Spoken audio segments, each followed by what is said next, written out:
Today, we continue with the Day 2 Roundtable on the Sustainable Development of the Mining Industry in Nigeria, organized by the National Institute for Policy and Strategic Studies and Brewed Coastal.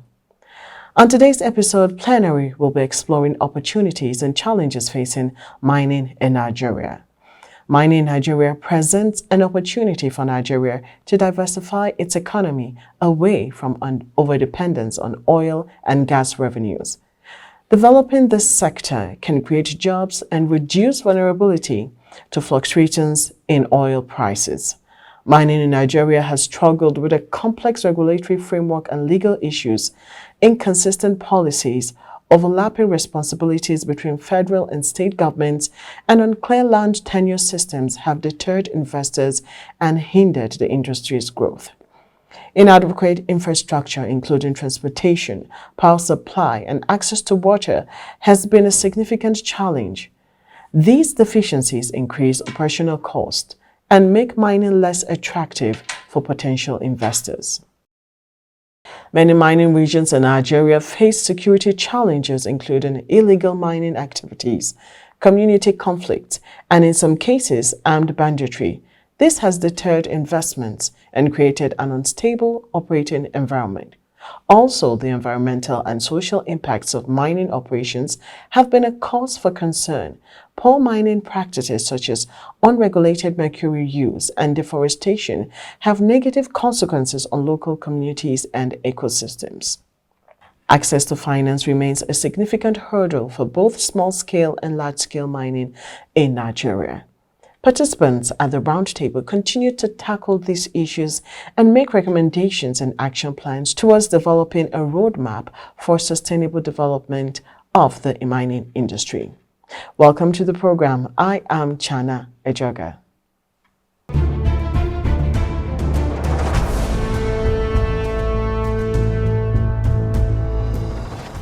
Keep watching. Keep watching. Keep watching NIPSS Policy TV.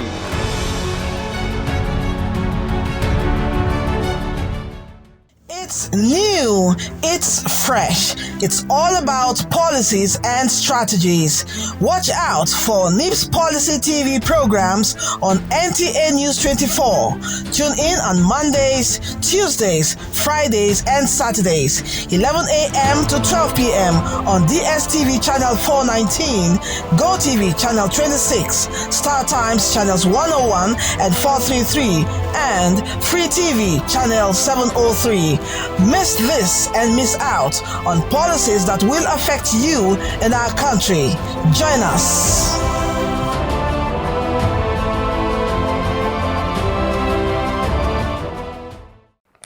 Welcome back. If you're just joining us, this is Policy Focus. Now back to the program. Nigeria's vast mineral resources provide a solid foundation for economic growth if effectively harnessed. There is potential for exploitation of minerals to generate foreign exchange and boost the country's balance of payments. Now let's just bring you the concluding part of the two-day summit. Take a look.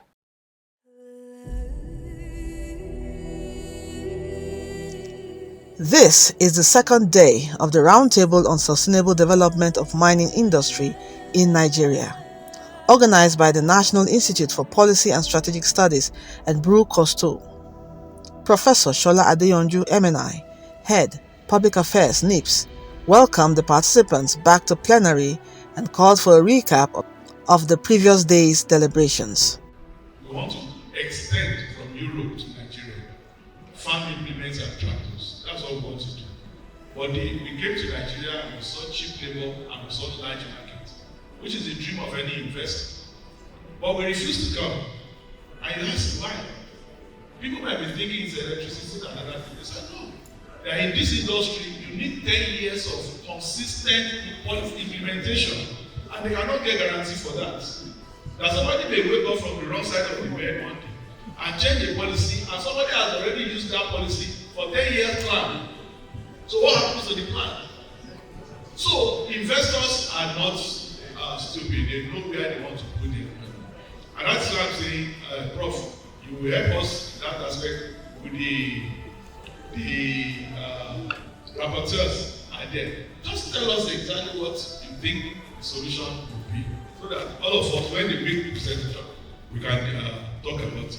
After whatever we have produced here, we will still sit down and look at it. If there is need for consultation, we will still do that to make sure that what will come out of it will be something government can use. We have listened to government parts, we have listened to legislation, we have listened executive, we have listened to the technical people on the field. Our own duty is to harness everything and see how we can present it to make us move forward. Transfer of knowledge or training is something that is very important, which almost every of the group have talked about capacity development. To see to it that we develop a workforce that's not just bringing experts, but with time we tend to localize it and then we build capacity. Amongst the things I took away, I took a lot. One of the key ones is the fact that this meeting is so timely and it brought the right people, so like the right sectors to come and talk to bring about a realization. And at the end of the day, the DG kept on repeating a statement that I went away thinking about. He said, I don't want us to leave here tomorrow and we have the same thing that a journalist will have, you know. And at first I agreed with him, but as I said, I kept thinking about it all through the night, and I said, no, I don't agree with DJ. What we will do here, most likely, will be what a journalist will get when he goes online. But we have given it flesh. Wherever there are mining fields, there's always going to be insecurity. So for us in the EFCC, it's an economic crime. It's also an opportunity for money laundering. If from the presentation of the last yesterday, in spite of all the things we keep saying that we don't have competent people to write reports, attract funding, if they could summon that and attract such funding to do what they're doing, then there is hope if we are very good. I was very impressed with what I saw yesterday. A great indication of the seriousness that the government is giving the mining sector. And I think our generation, this period we are in the mining sector, it is our responsibility to finish what we've started. This is an industry that has been abandoned since the inception of this country, and I'm really proud of everybody who's participating to make it better. Revenue generation, either state or local. Each and every one of them will try to formulate either a policy enacted anything for whatever to start collecting money on from mines. So what I feel that needs an argumentation is an issue of harmonizing this policy system up with one system in terms of revenue collection at either both state or level, or come with at least central regulation that will regulate how these taxes are being collected. The participants continued with plenary as they were once again divided into 4 technical groups. Group 1 were to look at strategies for protecting and securing the mining sites and personnel in Nigeria. Group 2 tackled attracting large-scale investment and financing opportunities to the mining sector. Group 3 delved into community engagement and social responsibility in mining operations. And Group 4 looked at domestic and international market demand for minerals and opportunities for value addition. Me to come and take over their side so that no joking, no time for jokes. So that is the situation. I also use the at some point we also use the currently is the Mugo, but there is another new move, the Mines Marshall team. We're also looking at engaging the SDC in the state. After the programs, See, I have already written. no, we cannot argue, we cannot listen. Joint task force of No, we are report to be readily we are- adopted we are- and deployed. I have already accepted it. Second, in fact, I join mine. By the time I give you this money, I think maybe we will go to recommendations. I join mining through community engagement. In the shortest possible time. what can we do another dimension? The plants that are being built, which of that value chain we are really targeting? As expected, presentations were made by each group from the breakout sessions. An opportunity was given for stakeholder presentations, showcasing success stories and investment initiatives. We're advocating in that new law for a new agency to be created, which will be the Mines Inspectorate and Environmental Compliance Agency. This agency will have a Director General and its own structure and employ persons into that agency. Now you might ask, with the Orafan report, we're trying to compress. But don't forget, we have just created a new agency, the Students' Loan Board, out of necessity. If we have a scenario where we now give a percentage of the funds that are realized from the mining sector, I can assure you, if we police our mine well, we will have too much money to be able to pay. It's not to maybe an information that is very important, especially in the field of law. Yes, you are giving out information for the public area. It will be possible, some of us may not be there. It's possible, but it will not be possible. So we can give that information. I don't know, sir, whether the law that we are now reviewing is in line with the African Mining Vision. That's a matter. Very, very important. And the domestication of the African mining vision. The government is not against it. We can make it available. And in that vision, the component of that vision is a newly approved Pan-African Reserve and Resource Code.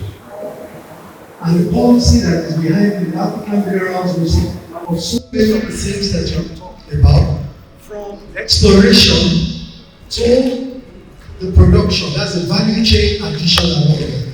If you don't have the documents, I can also send it to you because it's very challenging. So this too also should form the background so that we can play internationally with our laws as we domesticate them. So these are very crucial issues that I want you to look at, and they will add a lot of value to our laws, because that's also what the United Nations is now looking for from each of the African continents in order to attract immediate investment. The presentation of recommendations and action plan was quite interactive, with contributions from participants. In line with President Bola Ahmed Tinubu's renewed hope agenda on the diversification of the economy, stakeholders pointed out the critical role of the mining sector in promoting diversification, as the sector provides essential raw materials for all sectors. Moreover, the summit is significant to the optimal facilitation and mainstreaming of the 7-point agenda of the Federal Ministry of Solid Minerals. While it is all agreed that the mining sector is central to economic development in Nigeria, participants regretted the long-standing neglect of the sector and the vacuum created by inadequate implementation of government policies, leading to the dominance of artisanal and small-scale miners, inadequate legislation, poor regulation and standardization, insecurity, environmental issues, among others. Against this backdrop, though recognizing the recent efforts, stakeholders brainstormed to highlight critical issues affecting the sector so as to explore opportunities and harvest effective strategies for sustainable development of the mining industry in Nigeria. Objectives and thematic areas include reforms in policy regulatory frameworks for sustainable mining development in Nigeria, strategies for minimizing impacts of mining activities on environmental sustainability, leveraging technology to provide infrastructure to support modern mining operations, human capital development and capacity building for adequate local workforce, strategies for protecting and securing mining sites and personnel in Nigeria, attracting large-scale investment and financing opportunities to the mining sector, community engagement and social responsibility in mining operations, and domestic and international market demand for minerals and opportunities for value addition. Each of the thematic syndicates presented at plenary, the analysis and recommendations of the sub-team are assigned to them. These presentations were further enriched with general comments from participants. Major concerns were highlighted and recommendations were proffered based on various thematic areas as summarized in this declaration. Observations and recommendations. Stakeholders observe and recommend as follows. A. Reform in the policy regulatory frameworks. Under this thematic area, 1. Policy and regulation as they are not necessarily bad. Efforts are ongoing to see their review. However, there is a need for wider consultation with all critical stakeholders in the review exercise. 2. There are identifiable conflicts within the laws and policies. There should be a clear definition of the roles and implementations of the state, local government, and federal government. 3. There is a noticeable undue interference by the state governors in the implementation of the policies and laws. This needs ratification. 4. Policy implementation should be bottom up rather than top-down approach. 5. Specific mention in the policy should incorporate issues of multidimensional data acquisition. 6. The concept of royalty taxation and CPA agreement should be clearly stated. 7. There should be provision to ensure maximum adherence to all stakeholders to the provision of all these policies and laws. 8. There should be clear resolution of conflicts between the Land Use Act and the mining law. Other conflicts with such acts as NIWA and other environmental acts should be resolved. 9. MCO should endeavor to clarify issues in the field before licenses are issued. This should be reflected in the legislation. 10. Provisions for anti-corruption concepts should be adequately represented in the policy and legislation. 11. Multiple taxation is noticeable across board in the sector, and this must be tackled in the legislation and policies. 12. The current review of mining legislation should be taken into consideration the ongoing amendment of the Constitution of the Federal Republic of Nigeria. 13. Until the review of the regulation is concluded, the state government should meet to comply with the current frameworks. 15. Miremco as an instrument of the law which is meant to engender collaboration between the state government and the federal government should be empowered beginning from the state level. 16. There must be a national consensus around national mineral and mining vision.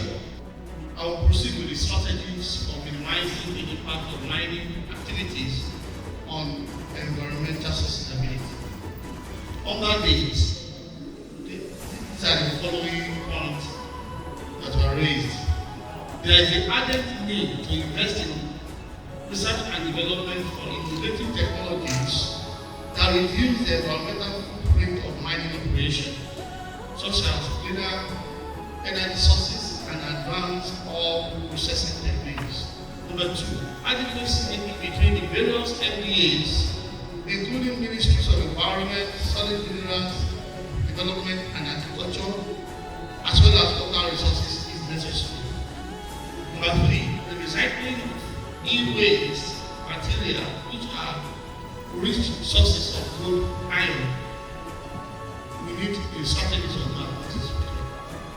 The need for a 1-year time frame for completion of the EIA process. Another one, strict compliance with legal and regulatory framework. Number 6, the need to integrate modern strategies into mining operations to mitigate environmental impact and promote more sustainable resource extraction practices. Number 7, mentoring and transferring of knowledge as well as enlightenment and training of youths in mining activities in their various communities to avoid environmental damages. Under the thematic issue that targets leveraging technology to provide infrastructure for supporting modern mining operations, we are able to take the following. That there is a need for sufficient certified laboratories which require hybrid energy systems in the form of either solar, biomass, and wind, and artificial intelligence and machine learning to predict maintenance needs and forecast service programs. Hence, the federal government should emphasize the ISO 17025 certification of private and public laboratories and institutions to leverage on the current outcome-based education that exposes students to specifics of emerging mining technology in the sector.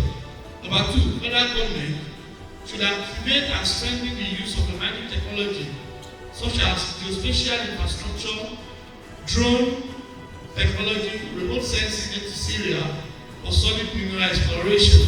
Number 3, federal government should use a concessionary approach and allow private investors to venture into it. Number 4, federal government should leverage interministerial synergy in the provision of infrastructure in the mineral corridor. This should involve the Ministry of Power, Works, Transition and Communication. Number 5, there should be speedy take-up of national geospatial data infrastructure for geoinformation dissemination for potential investors. Number 6, government should put infrastructure in place for immediate rescue in mining disaster. And lastly, proper ventilation of the mines and transportation within the mines for personnel and haulage. On human capital development and capacity building for adequate internal workforce, the following observation and recommendation are noted. There is a need to formally include the younger generation in the capacity development and grassroots involvement strategy in the sector. To effectuate, it is suggested that a young miners club should be established. Number B, institutionalized key performance indicator for policy implementation as a measure of political will. C, integrate compensation of the informal sector as a condition of service for operators of all mining sites. D, streamline labor into skilled and unskilled labor for convenient establishment of cooperatives. E, establish value chain cohesion for stakeholders. F, work to de-risking exploration in the era of insurgency. And lastly, establish appropriate certification for the artisanal and small-scale miner. The name of the Ministry of Solid Minerals Development has been used differently. We should harmonize and use the proper name is Ministry of Solid Minerals Development. So that should be captured appropriately. Ministry of Solid Minerals Development. This is correct one. Yes. The other observation is that because of the challenges of numbering, There's a place where mention was made of conflicts of policy and laws. I think we need to be specific which of the laws. Is it Nigerian Minerals and Mining Act? Because I remember the issue that's in question has to do with state governments relying on the Land Use Act and then the Nigerian Minerals and Mining Act. Because depending on the my contributions about proven research data, it's completely not mentioned. And then the second one about the need for diversification on the expertise that work in the ministry. Because research has proven when you have a diversified staffing, you get better and higher profit. We are recently having very serious issue in the last, let me say, 5 years now. And that problem is reoccurring every day. It keeps coming. What's the problem? And that problem is the small scale mining lease issued to Chinese. Now, for those of us who are Nigerians, who are, if you go overseas, many countries that mining is a very serious business. The small scale artisanal level mining are not allowed for foreigners to come and participate. If you bring portfolio finance and you want to invest in the heavy part, in the heavy like lithium, when I mean the heavy one, like the battery minerals, fine and good, bring the portfolio and come and establish.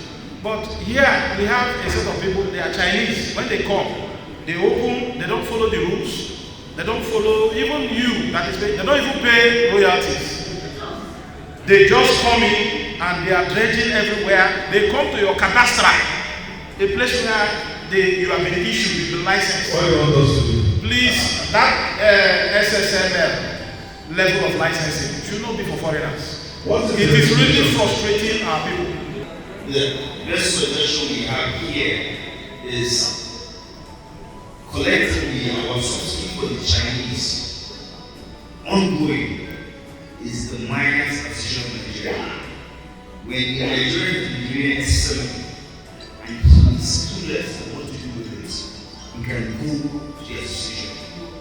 That way you will see the mechanism and the intellectual. Okay, the point now is, if you want to make this point, yes, how do you point it? So I don't think you should revoke the licenses because it's more trouble.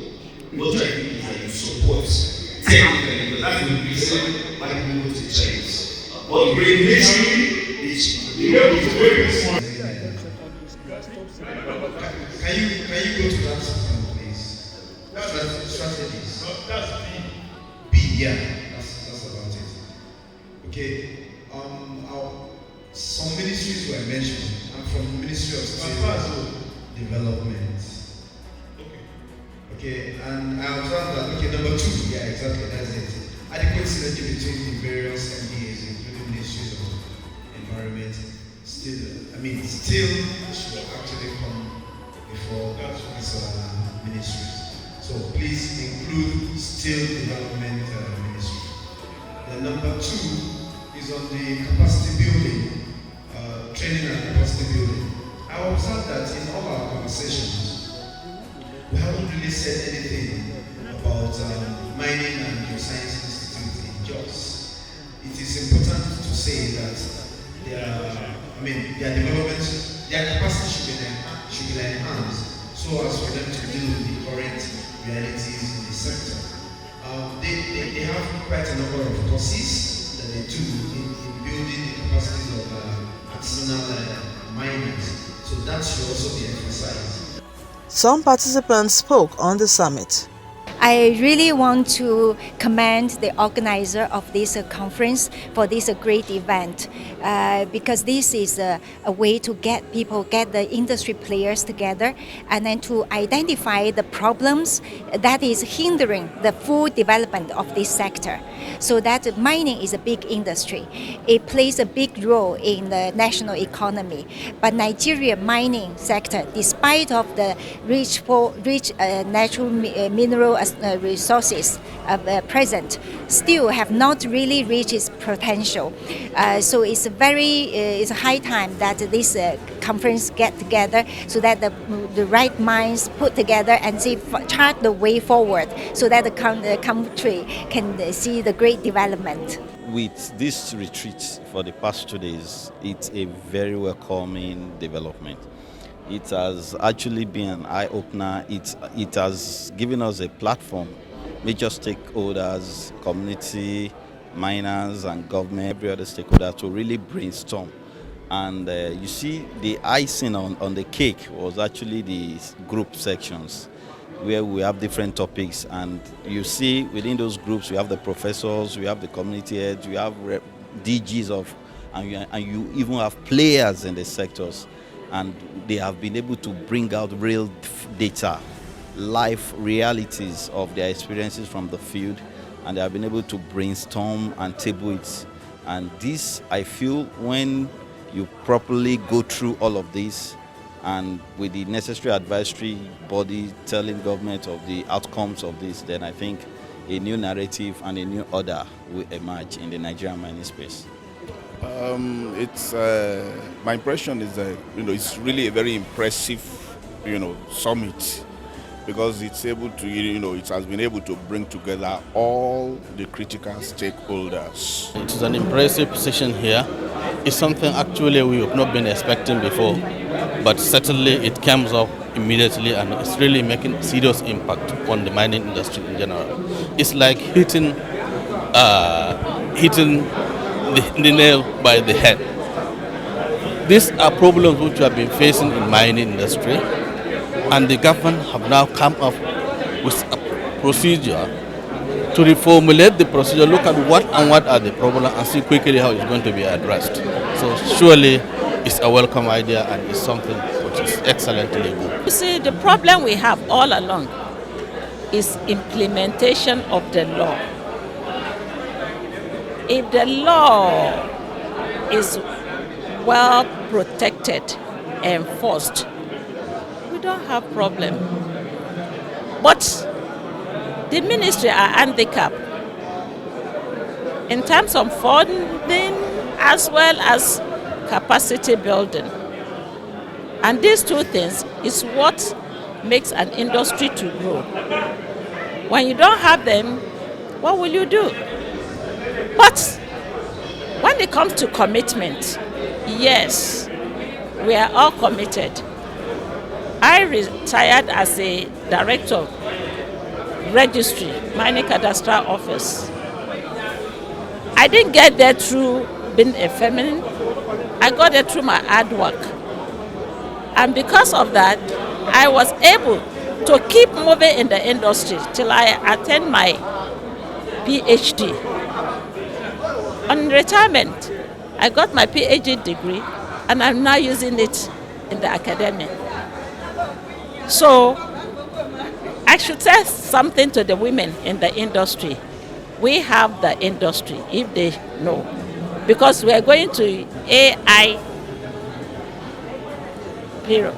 And what you need to do is, after gathering the data, you must sit down to interpret. And that is where the women will capture the industry. Definitely, what we are having today is that we have gone back to a drawing table to start laying a very good, solid foundation for the mining industry as a whole. Basically, if you look at what has happened before, we have forgotten seriously about the contribution of mining in terms of economic growth of the country. Now, we are able to realize we left a vital aspect of the GDP position in Nigeria. We left a vital aspect of revenue generation in Nigeria, which now we have come to address the issue now. So that certainly is something that is coming, which is going to lay a permanent foundation for mining industry in the country that will sustain the economy of this country in the future. If government is sincere, we have all the laws, all the regulations. The only problem is implementation. They should start implementing, and once they implement, mining is another big source of revenue for the country. It's a bright future because first the government is paying attention to this sector.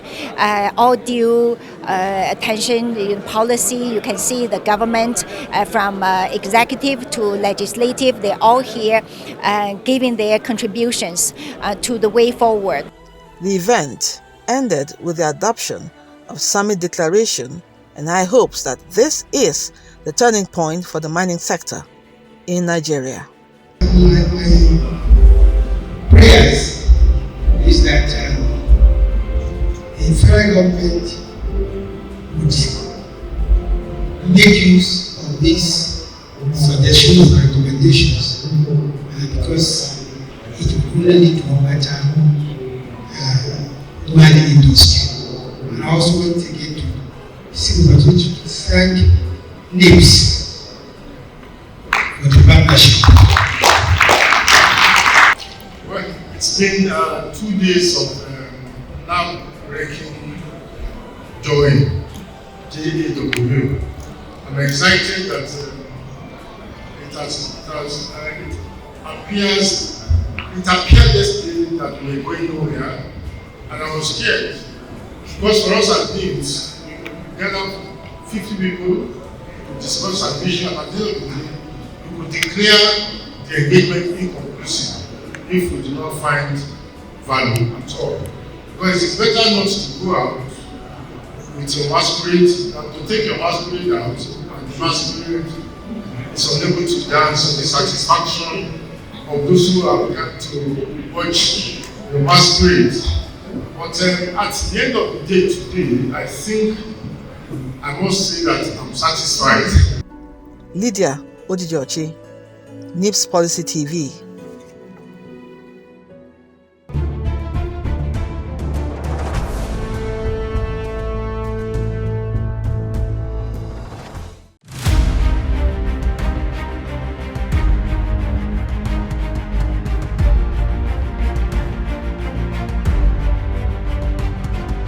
Now, you see, you recall that Mr. President said he wants to raise the Nigerian economy to a 1 trillion economy from what we have today, about $475 billion economy.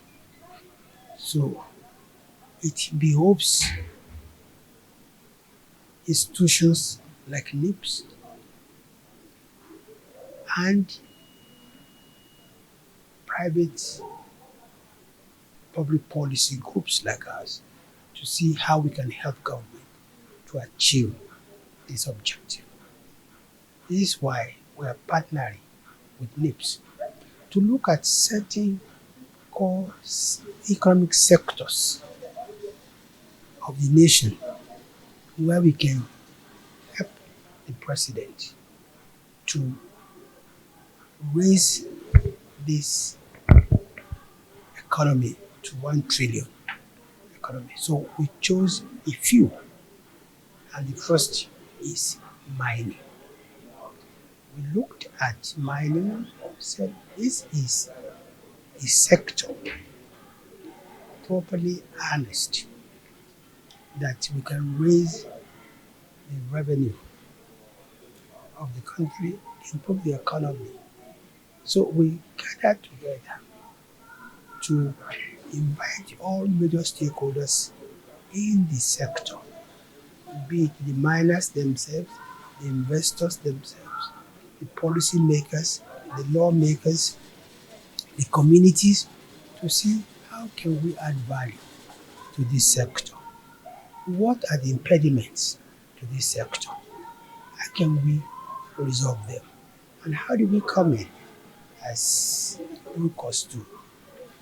Our firm is, what we call a commercial diplomacy firm, which we set up together because we realized from my experience that there's always this gap between the public sector and the private sector, between policy and implementation, and that most times stakeholders talk at one another rather than talking to one another.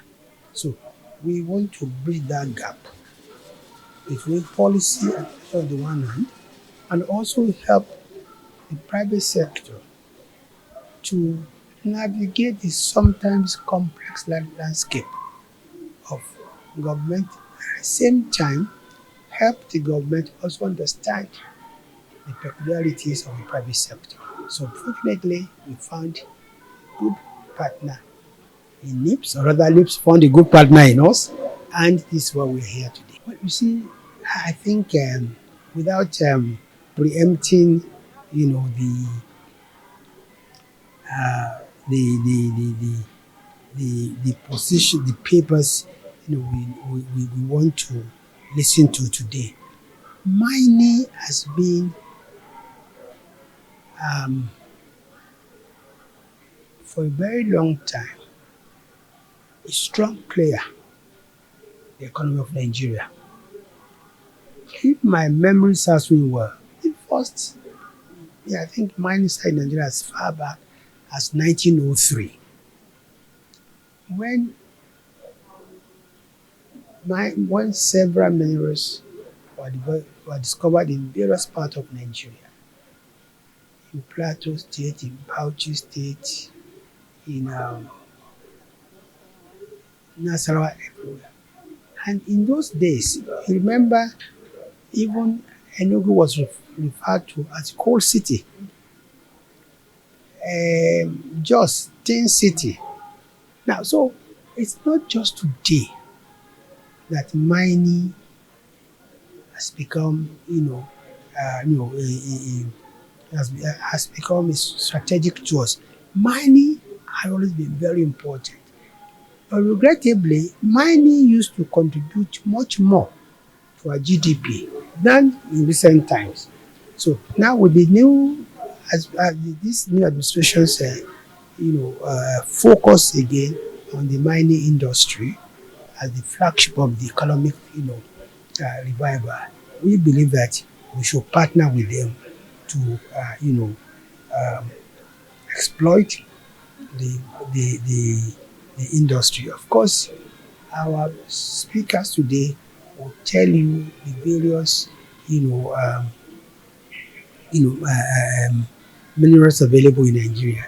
And then again, you see, the thing about solid medicine is that it has the quest, the demand today is so huge internationally.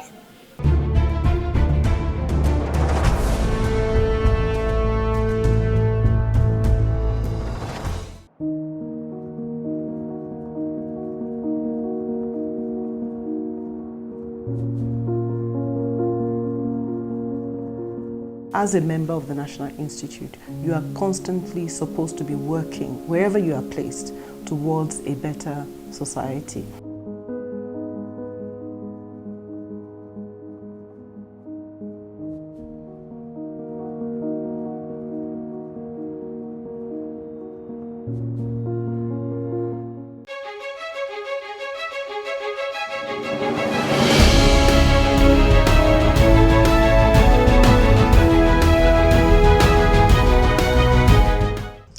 Hello and thanks for joining us today on Alumni Chat.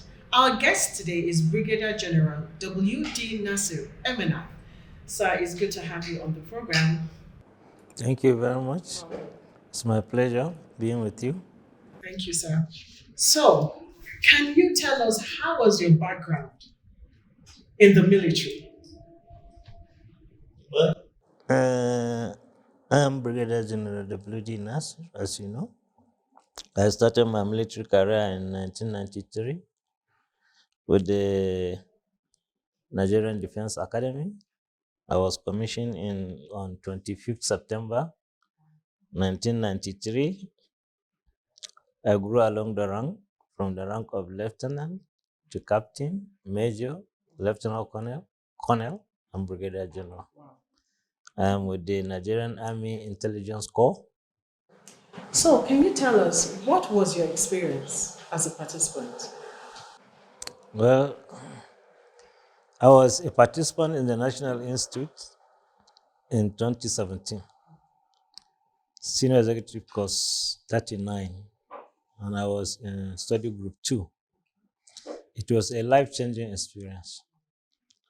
It was something that turned my life around. That was the first time I came in contact with issues of policy formulation, policy implementation. That was the first time I started having complete basics on strategy and leadership. So my experience as a participant in the National Institute is a life-changing experience. I met a lot of people also here. We made a lot of friends, lifelong friends. Since we are here, we are still friends. And it's really a rewarding experience. So can you tell us how has that experience impacted in your person and in your career? Yes, as I always tell my participants, your opportunity to be in the National Institute is life-changing. If you come to the National Institute, you can never leave the National Institute the same person. You will learn a lot about governance. You will learn a lot about policy making. You will learn a lot about strategy and leadership, time management. You even learn how to manage group study, group research, group discussions, group excursions, group study tours. So it's a life-changing experience. Now you are here as a directing staff. Can you tell us what brought about that? How you came back as a directing staff? I finished my senior executive course in 2017. I went back to Army headquarters. That was where I was working before I came here in the office of Chief Army Staff. And in 2021, the military secretary posted me back to the institute as a directing staff. And when I came here, I came around in 1st of August 2021. I met that should be Sec 42 that have been very far in their studies.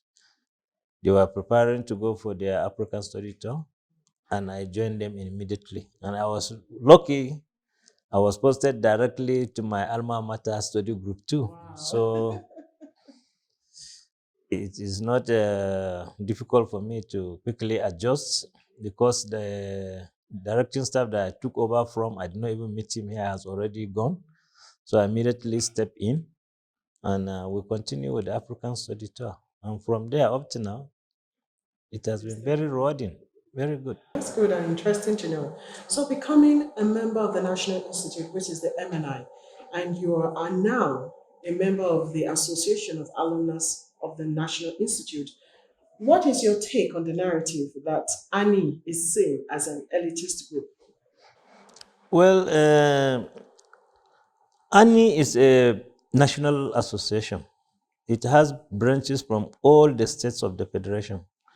And ANI is meant to contribute to national development, to talk to policy, to look at solve problem, just like the motto of the National Institute, towards a better society. So ANI is a reflection of the society and thinking of how to better that society. Looking at ANI as elitist, maybe it's because of the entry requirement into the National Institute. You cannot be a member of National Institute if you are below 40.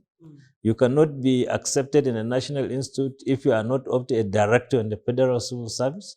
You cannot be accepted unless if you are a permanent secretary in the State Civil Service. As a military person, you must be of the rank of a colonel to be in the National Institute. So that maybe high requirement may tend to make ANI members as elites of the society. And we always say it, that anybody that is opportune to come here to talk to national policy, we can consider him as an elite.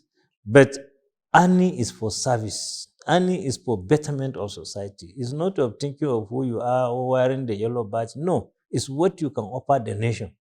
And that is why you will see in most of their meetings, ANI will always bring national issues and discuss them, either in the form of a seminar, in form of a conference, or in the form of a talk to see how they can help make recommendation and implementation strategies for the government. That's very, very interesting. Now, can you tell us how impactful has Annie been to the Institute? What role do they play, aside just being members of the National Institute? What role do they play, and how impactful has it been to the Institute? Well, I have not been really too much into the like officials of ANI, but I know that ANI have a very strong liaison with the National Institute. Every year, ANI will come here and deliver lectures to new participants about ANI, its organization, its activities, and ANI also liaise with the National Institute on issues that are affecting the alma mater, that is the National Institute. And there was a time where even proposing that some members of ANI is supposed to be on the board of the National Institute so that ANI can always have a first-hand information about what is happening in the National Institute and see areas that they can assist. And because of the widespread of ANI members all over the country and in almost all spheres of life, if there is anything National Institute wants and if it goes through ANI, ANI will do its best to ensure that the Institute got what it wants.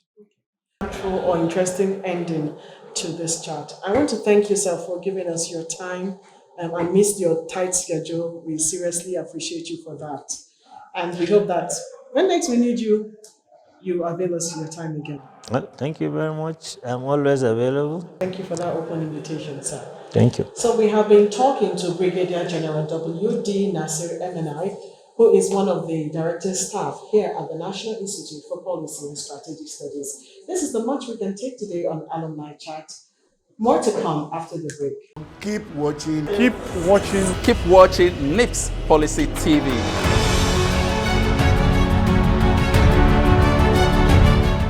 It's new, it's fresh, it's all about policies and strategies. Watch out for NIPSS Policy TV programs on NTA News 24. Tune in on Mondays, Tuesdays, Fridays, and Saturdays, 11 a.m. to 12 p.m.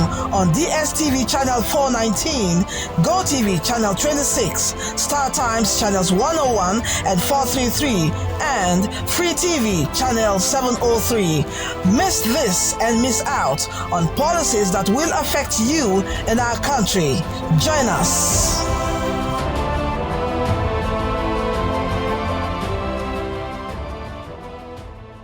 Keep watching NIPSS Policy TV.